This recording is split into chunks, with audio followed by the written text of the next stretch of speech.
always had a salt issue, right? And as solar comes about and more water is more available, we're able to grow more food. We're able to grow more locally produced food. Chris didn't get the memo to put in 3D printed steaks in there, but it's actually coming. Yeah, any type of meat that you can think, they could actually start to grow that piece of meat completely healthy and not all the environmental issues of actually raising the cattle or whatever the animal is. But as we look at solar, we move to food, and as we move to food, we have to start thinking about what it will do for our healthcare. And as we eat better and hopefully eat more locally, and we mix that with sensors and with technology, a bunch of magic things are going to happen. And we're so lucky today to have Kelli Murray here to talk about the future of healthcare. Kelli.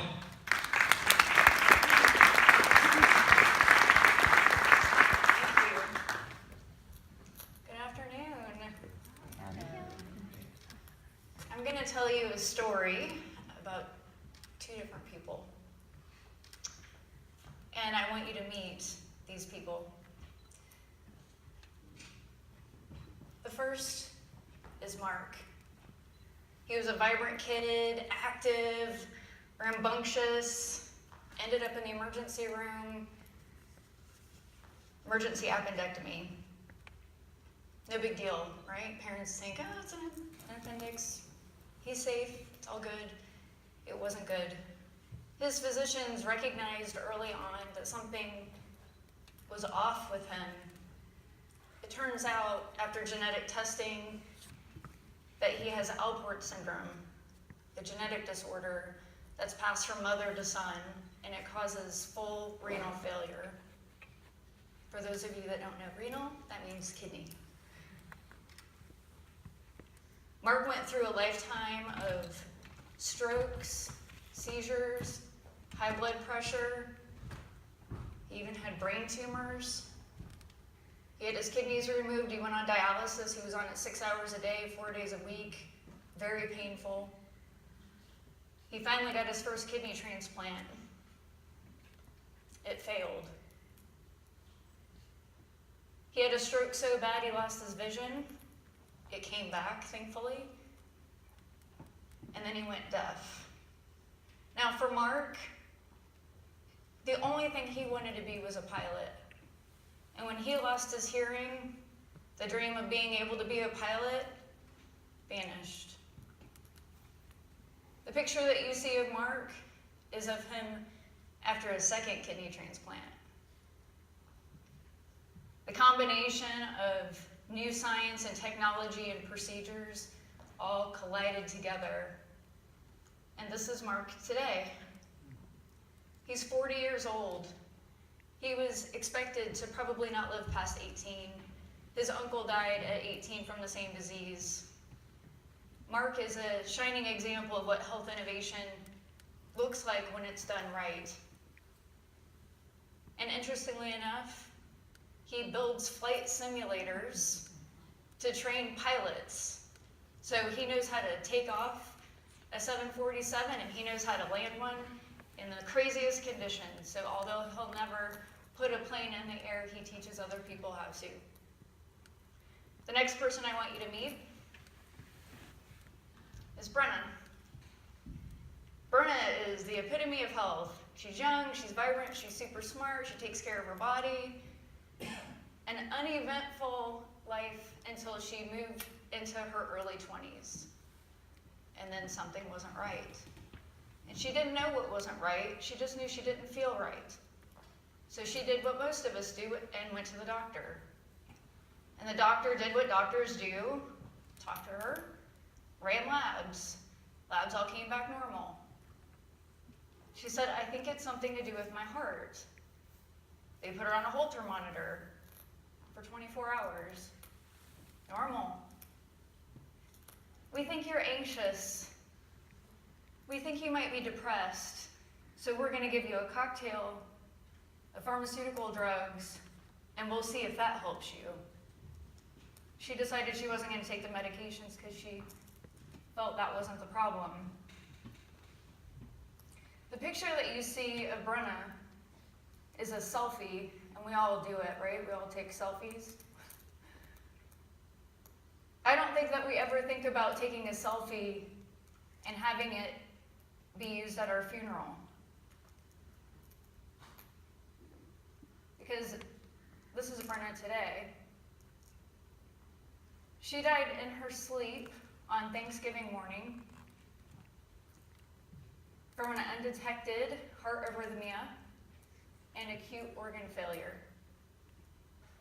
She is what happens when healthcare goes wrong.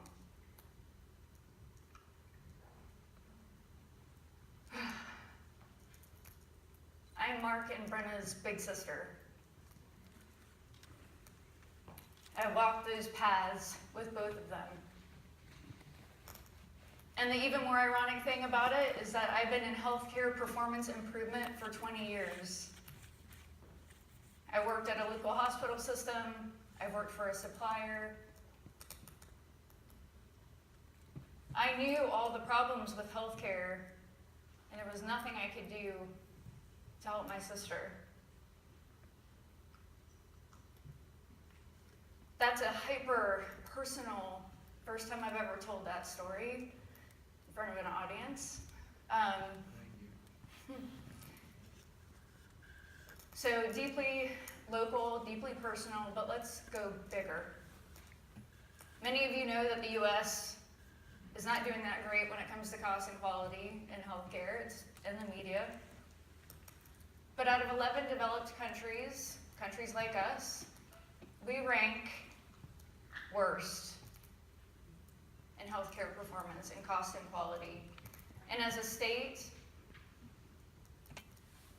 you may be surprised to learn that Florida is ranked 48th. We are the 48th worst performing state in the country. So what does that mean for Orlando, our city beautiful? What does that mean for us?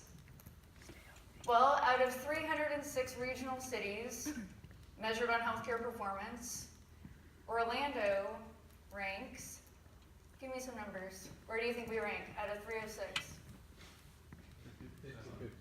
50? 290. 90? 290. Ooh, ouch, 290. You're not that far off. Whoops, sorry about that.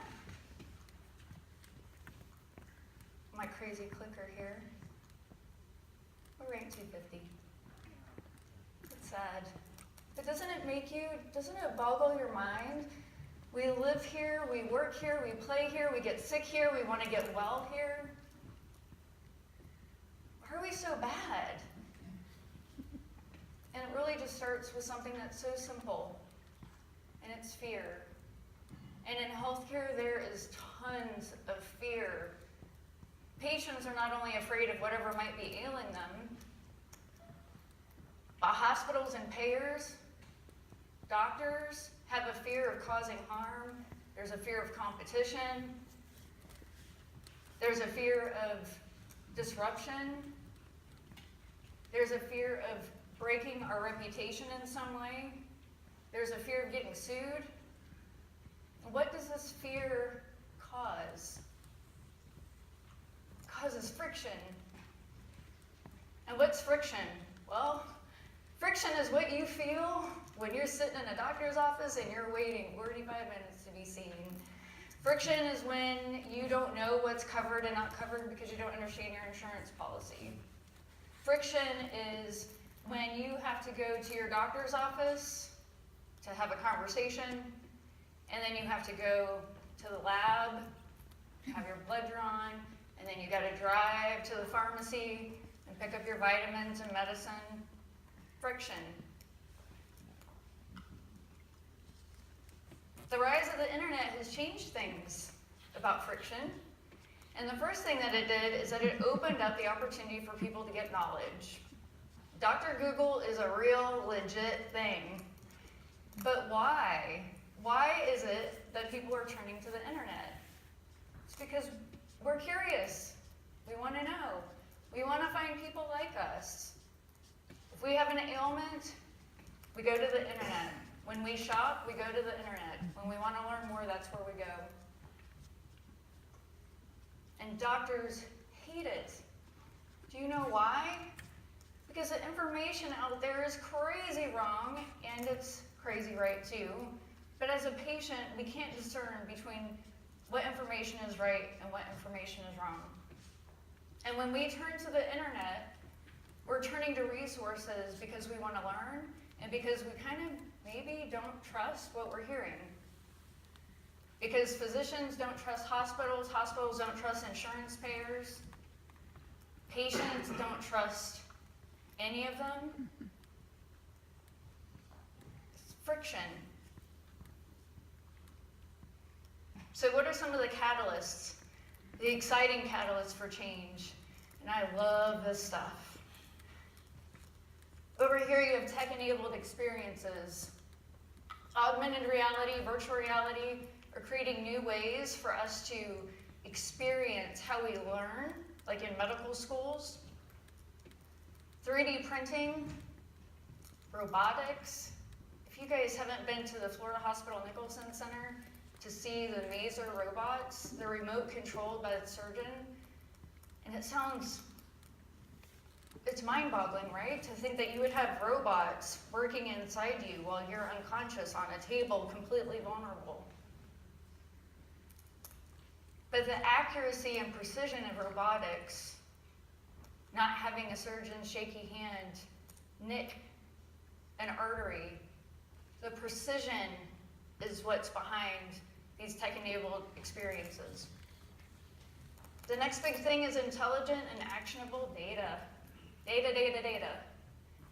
So not long ago, paper was our data, and it was dumb. Dumb, dumb, dumb. Didn't really learn a whole lot from it. You'd have to manually type it in and look for patterns and trends. And then we moved into a digital era, and now 98% of the data that's available in digital form has been accumulated in the last 2 years. Massive amounts of data. It's called big data. And now we're moving into a new era. It's not just big data, but there's patient-reported data. There's sensor data. Lots and lots and lots more data. And that's where machine learning and artificial intelligence come into play to make it smarter and more autonomous, faster. The third catalyst is consumer demand. We don't like today's experience as a patient. And as doctors, they don't like it either. They want more time with you. We want things simple. Other industries are doing it. Why can't healthcare do it?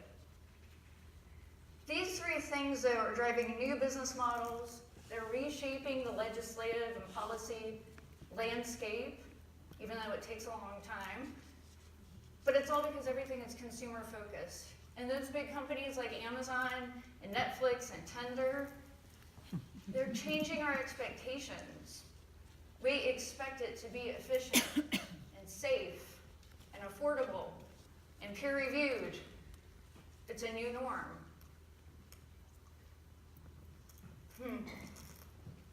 So those catalysts are, I'm going to tell you a story about my grandma real fast. My grandma lived to be over 100, and she was healthy. She played by the rules, she ate well, she exercised, she did all the stuff right. Good genes. When I was a kid, she would drive, and she had a wood block under the gas pedal. A literal wood block. And it would not let her go past 45 miles an hour. So she might have 50 cars lined up behind her, and she did not care. This, what I'm going to show you, reminds me of my grandma. We have these driving forces. It's like the foot on the gas pedal.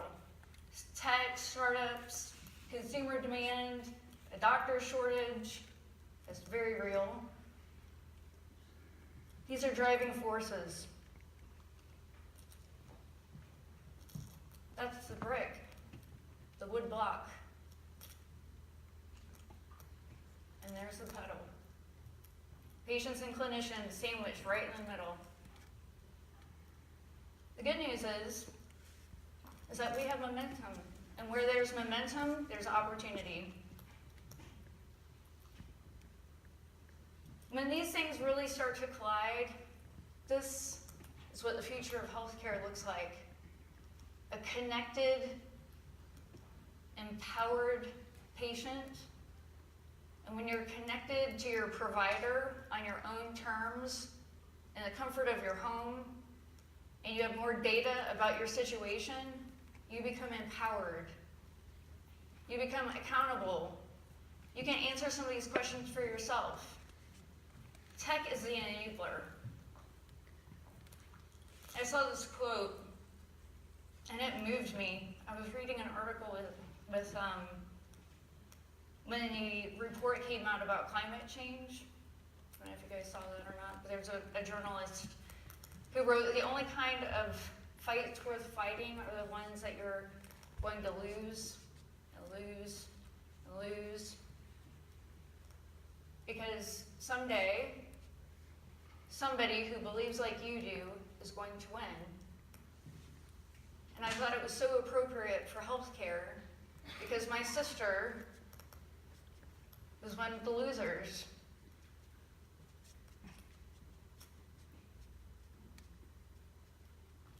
It wasn't personalized around her.